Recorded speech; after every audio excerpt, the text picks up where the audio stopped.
What's up, my comic comrades? With us getting a brand new trailer for The Batman tomorrow during DC Fandome, we thought it was the perfect time to give you all the origin of the main bad in the film, the Riddler, who's being portrayed by Paul Dano. And I must say, it looks like he's gonna do a fantastic job. I can't wait to see what he does with the character. Then as we get closer to the film's release, we will do a full-on history of episode. So think of this as a Riddler appetizer of sorts. But before we dive in, we want to thank Keeps for sponsoring today's episode. Lex Luthor, Kingpin, Voldemort, all of these villains have one thing in common. They clearly didn't use Keeps. The reality is that it's extremely common for guys young and old to experience thinning or receding hair. But the good news is that Keeps makes it easy to do something about it early on and keep your luscious locks in place. With Keeps, it's a simple 3-step process. Just go to keeps.com/variantcomics and start by setting a time to talk to a licensed doctor online from wherever you are. The doc will then review your information and recommend the right hair loss treatment plan for you. After that, you also get to skip the lines at the pharmacy because your treatment will be delivered right to your front door every 3 months. And because Keeps offers generic versions of the FDA-approved medications for hair loss, you're also going to save some cash in the process. You'll also get 50% off your first order by using our link in the description. Anyway, once you get your prescription in hand, all you have to do is follow your prescribed plan to start tracking your progress. Just remember that Keeps treatments typically take between 4 to 6 months to see results, so you want to get started as soon as possible. Keeps also supports your march towards a hairier future throughout the journey with 24/7 access to your Keeps doctor, who can answer any questions you might have. Bottom line, there's a reason that Keeps has more 5-star reviews than any of its competitors, and why hundreds of thousands of men trust Keeps for their hair loss prevention. So keep your hair present and accounted for by heading over to keeps.com/variantcomics or click our link in the description to get 50% off your first order of hair loss treatment. Again, that's keeps.com/variantcomics. But now let's dive into the comic book origin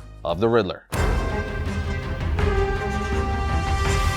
The Riddler was created by Bill Finger and Dick Sprang. The Riddler first appeared in Detective Comics issue 140 in October of 1948. As for the Riddler's origin, the most fleshed out and well-received origin for the character was given to us in Year 1 Detective Comics Annual 8 from 1995. So obviously that's the one we're going to break down here today. In the issue, the Riddler is telling us and an unknown character his origin, saying this is the story of Edward Nygma. It's my story. It all began on the tree-shaded streets of Waterbury. We are then given flashbacks from his childhood as we see Edward as a young boy asking his mom why are leaves green. She answers because. He asks because why. His mother then tells him, ask your father, which he does, but his father responds, how the hell should I know? Go bug someone else. I'm busy. We then see a young Edward Nygma ask his school crossing guard the same thing, but the crossing guard just says, I don't know, chlorophyll or something. Edward then asks, what's that? The crossing guard then says, look, are you gonna cross the street or what? We then get more narration from the Riddler saying, adults didn't have the answers, or maybe they forgot them. I was determined to be the guy with all the answers, even if I had to make up the questions. We are then taken into Edward's 6th grade class where his teacher is saying, children, a very special assignment for you, a puzzle. It's a game, a puzzle, but it's also a test. Tomorrow you'll each be taken in turn to the teacher's lounge. A gentleman will be there to monitor you. He wants to see how quickly you could put this puzzle together. The student to put the puzzle together in the fastest time will be honored at next week's assembly. And not only that, the winner will receive a prize. We see Edward doodling in his notebook as the teacher is saying this, but when he hears her say the winner will receive a prize, his eyes brighten up as his curiosity is now sparked because he wants that prize. He then goes up to ask the teacher, what is the puzzle of? She tells him, that would be cheating, Freddy. He then tells her, my name is Eddie, while saying under his breath, big fat cow. We then see Eddie on the playground by himself looking up at the teacher's lounge saying, story of my life, you know? I was a cipher, a nobody, beneath the notice of even the school bullies. But I could solve the puzzle, the prize, the recognition. The other kids would remember my name. They'd sit with me at lunch. We are then taken back to the present where the Riddler is sitting in a room saying, but what chance did I have? A mediocre student, a faceless kid, as forgettable as the capital of Idaho. I'll tell you a secret, I'm an only child. Lots of times I would hear my parents fighting, and one night I crawled out of my bed and listened. They were blaming each other for something. Really going at it, dishes and pans flying. We then see the Riddler look up at us, the reader, saying, you know what? They were blaming each other for me. Which I gotta say,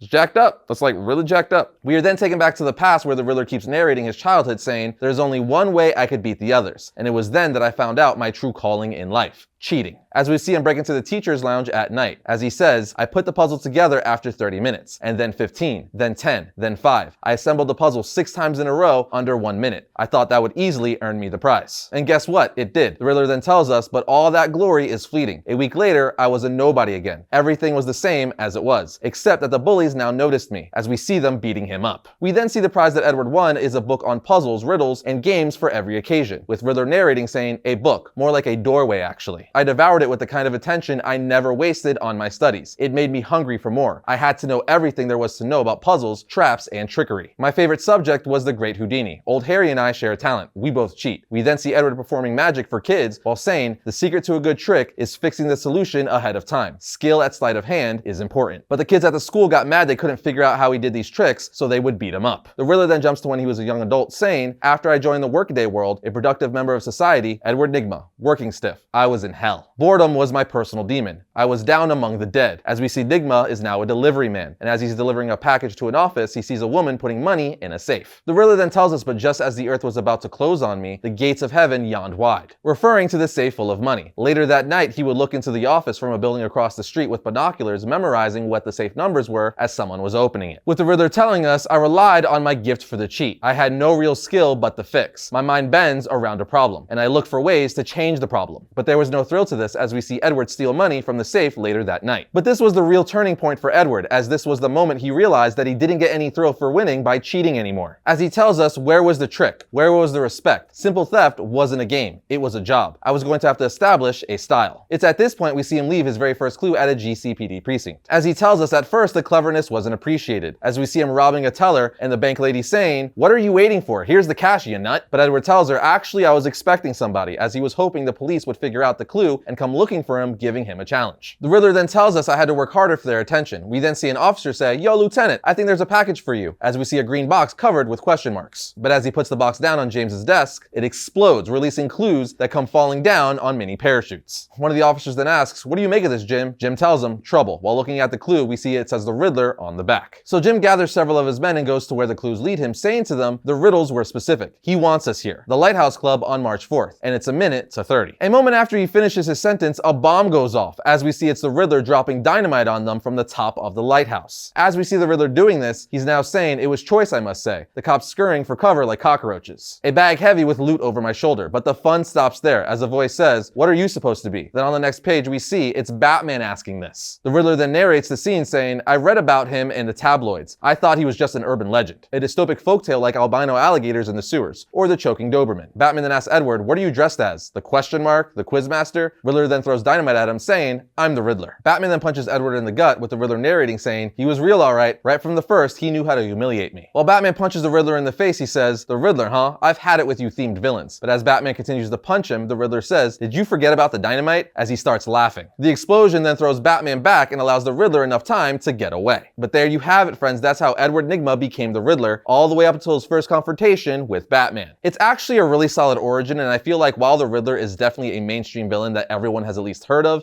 not many people know his origin. They just know he's a guy that's obsessed with riddles. So I'm glad to shine some light on the backstory and origin of one of the most iconic villains in comics. And again, like I said at the beginning of the episode, I cannot wait to see what Paul Dano does with his version of the Riddler. There's some people who have seen the movie and they're saying that it's super dark and like psychological horror. But anyway, before we wrap up, let's get you guys our Riddler reading recommendations. Build up your Riddler knowledge by checking out Batman Hush, Batman the Long Halloween, Batman 0 Year, and Nygma Consulting Detective. That should be enough to get you all started.